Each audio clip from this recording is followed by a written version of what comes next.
नमस्कार दोस्तों, स्वागत है आपका हमारे YouTube चैनल पर। आज हम बात करने वाले हैं उस धार्मिक और सामाजिक आंदोलन की जिसने पूरे देश का ध्यान अपनी ओर खींच लिया। बागेश्वर धाम के प्रमुख पंडित धीरेन्द्र कृष्ण शास्त्री ने दिल्ली से अपनी सनातन हिंदू एकता पदयात्रा 2.0 की शुरुआत कर दी। इस यात्रा का उद्देश्य हिंदुओं को एकजुट करना और सनातन संस्कृति के संरक्षण का संदेश देना है।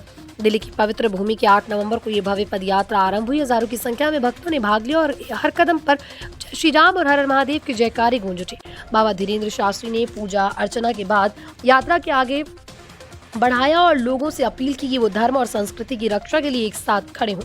उन्होंने कहा कि भारत में रहने वाला हर व्यक्ति सनातनी, क्योंकि ये देश हमेशा धर्म और सत्य के मार्ग पर चलता है।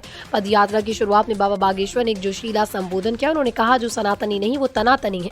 उनका संदेश साफ था, सनातन केवल एक धर्म नहीं बल्कि जीवन जीने की एक पवित्र परंपरा है। उन्होंने युवाओं से आग्रह किया कि वो सोशल मीडिया के बजाय धर्म के मार्ग पर चले और देश को एक हिंदू राष्ट्र बनाने के मिशन में भाग ले। बाबा ने कहा, ये पद यात्रा केवल एक धार्मिक आयोजन नहीं बल्कि भारत की आत्मा को जागृत करने की दिशा में एक कदम है। ये यात्रा दिल्ली से शुरू होकर मथुरा और वृंदावन तक जाएगी। बाबा का कहना है कि सनातन हिंदू एकता पद यात्रा 2.0 समाज में फैले भ्रम और विभाजन को खत्म करने का माध्यम बनेगी।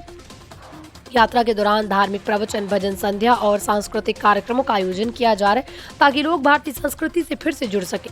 इस यात्रा में युवा वर्ग की भारी भागीदारी देखने को मिल रही है, जो ये दिखाता है कि धर्म संस्कृति के प्रति नई पीढ़ी में गहरी आस्था है।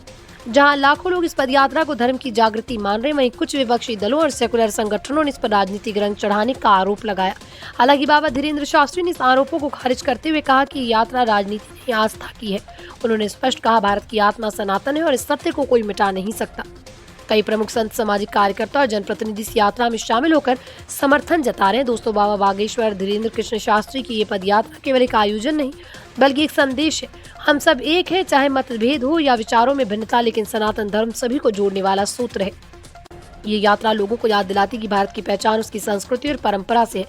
अब देखना ये होगा कि वृंदावन पहुंचने तक ये पदयात्रा कितने दिलों को एक सूत्र में बांधती है।